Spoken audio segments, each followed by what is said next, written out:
Assalamualaikum warahmatullahi wabarakatuh. Berjumpa lagi dengan saya.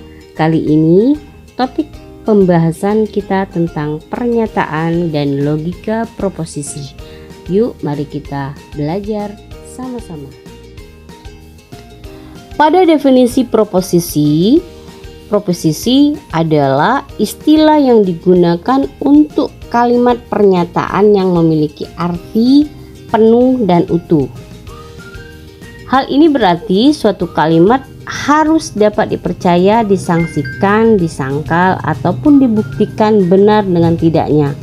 Singkatnya, bahwa proposisi adalah pernyataan mengenai hal-hal yang dapat dinilai benar atau salah. Dari pelajaran logika, Anda akan dituntut untuk berpikir secara rasional dan logis untuk mensimulasikan penarahan awal yang baik. Akan dijelaskan dengan cara penyampaian kalimat dalam bentuk pernyataan. Salah satu pernyataan yang dapat dijadikan acuan dalam komputasi adalah proposisi, yang mengandung pengertian metode untuk menyatakan sesuatu secara utuh sehingga dapat dinilai apakah pernyataan tersebut benar, salah, disetujui, ditolak, diterima, atau disangkal validitasnya.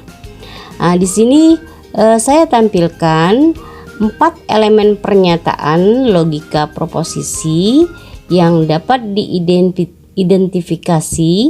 Yang pertama yaitu subjek, merupakan konsep yang menjadi aktor utama dalam pernyataan, meliputi benda, objek, tempat, kejadian, orang atau peralatan dan lainnya. Yang kedua, predikat. Predikat adalah istilah, perlakuan atau tindakan yang dilakukan atau dikenakan pada subjek. Yang ketiga adalah copula, merupakan kata kerja verbal yang menjadi penghubung antara subjek dan predikat dalam sebuah pernyataan. Yang terakhir atau yang keempat, kuantor, merupakan bagian dari pernyataan yang penulisannya disesuaikan dengan kebutuhan, dengan tujuan untuk mengubah frasa pernyataan umum menjadi tertutup dalam rangka mempertegas makna yang disampaikan. Ada 2 tipe yang saya tampilkan. Tipe kuantor, yang pertama kuantor universal atau umum, yang kedua kuantor khusus. Kuantor universal digunakan untuk menyatakan untuk semua atau setiap dengan simbol a, ek. Kemudian kuantor khusus digunakan untuk menyatakan bahwa ada bagian paling sedikit 1 ek dengan notasi simbol e, ek. Berikut struktur pernyataan proposisi seperti yang digambar. Aspek penggunaan dalam proposisi dibagi 4 aspek.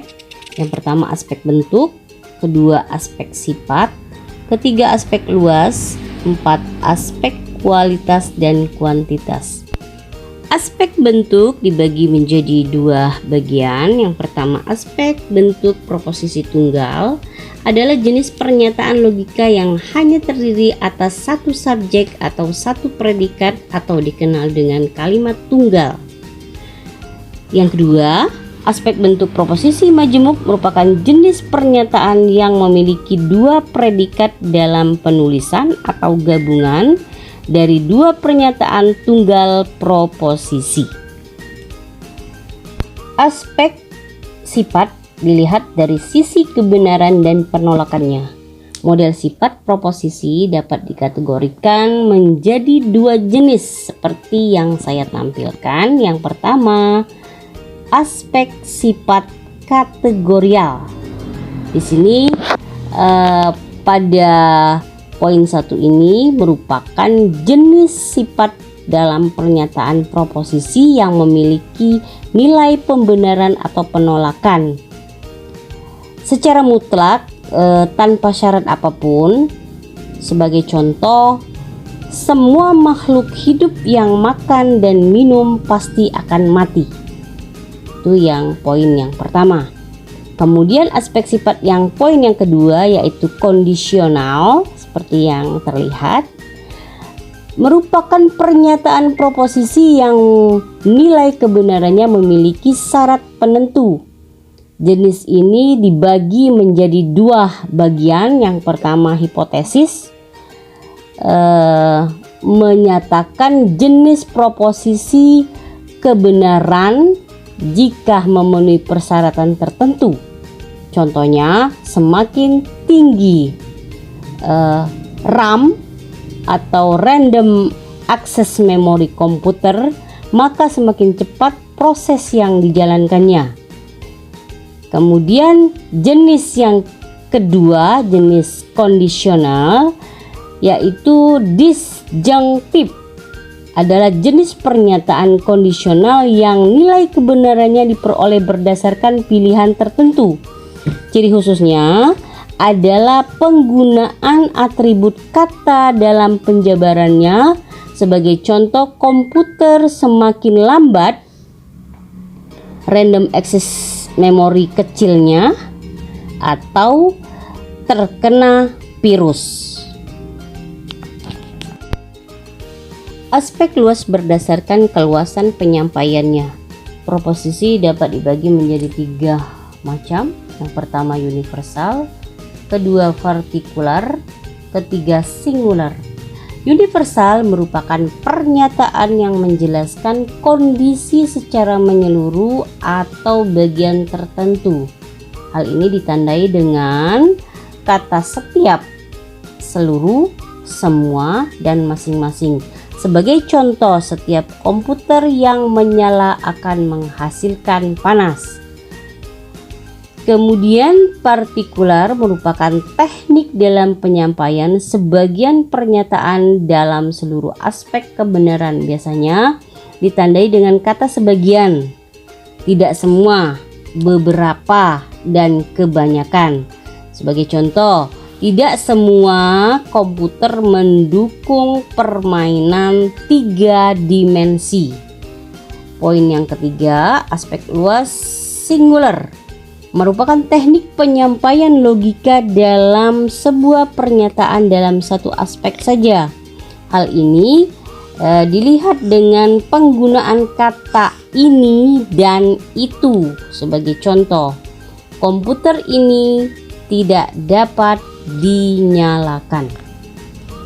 Aspek kualitas dan kuantitas berdasarkan sisi kualitas proposisi dapat menjadikan 2 macam. Proposisi kualitas yang pertama adalah proposisi positif atau afirmatif. Adalah jenis pernyataan proposisi dengan nilai predikatnya akan menjadi pembenaran subjek yang dinyatakan. Contoh, semua komputer adalah perangkat elektronik. Poin yang kedua adalah proposisi negatif. Adalah jenis proposisi dengan predikatnya mengandung nilai yang tidak mendukung atau menyalahkan subjek. Sebagai contoh, tidak satupun komputer yang membutuhkan makanan. Kemudian aspek kuantitas terdiri juga 2 bagian. Yang pertama, proposisi universal atau umum. Yang pertama ini menyatakan logika dengan predikat menjadi pendukung atau penolak kebenaran semua subjek yang dinyatakan.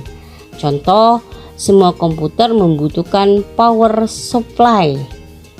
Poin yang kedua adalah proposisi khusus atau partikular.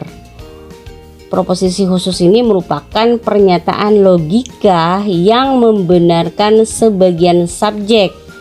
Contoh, sebagian komputer tidak menyediakan Ford VS2 lagi. Pernyataan logika proposisi jika dilihat berdasarkan aspek kualitas dan kuantitas dapat diklasifikasikan menjadi 4 macam seperti yang terlihat di layar. Yang pertama adalah proposisi A, merupakan kategori jenis proposisi yang bersifat universal afirmatif atau singular positif yang digunakan untuk menyatakan secara keseluruhan tentang kebenaran, pengakuan, dan nilai positif. Yang kedua adalah proposisi A, memiliki kebalikan sifat yang dibandingkan posisi A. Istilah lain dari proposisi A adalah proposisi universal negatif atau singular negatif yang mengandung makna penolakan, pengingkaran, dan negatif. Sebagai contoh adalah jaringan internet di rumah tidak menggunakan kabel UTV. Poin yang ketiga adalah proposisi I, adalah jenis proposisi partikular afirmatif yang menjelaskan sebagian dari semua kebenaran pengakuan bernilai positif. Sebagai contoh, sebagian laptop masih menggunakan kartu WiFi. I E 802.11b.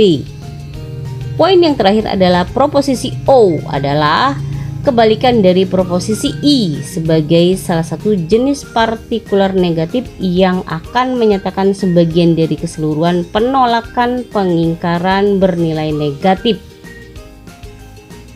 Sebagai contoh, beberapa tipe laptop tidak menyediakan lagi mainboard atau RJ45.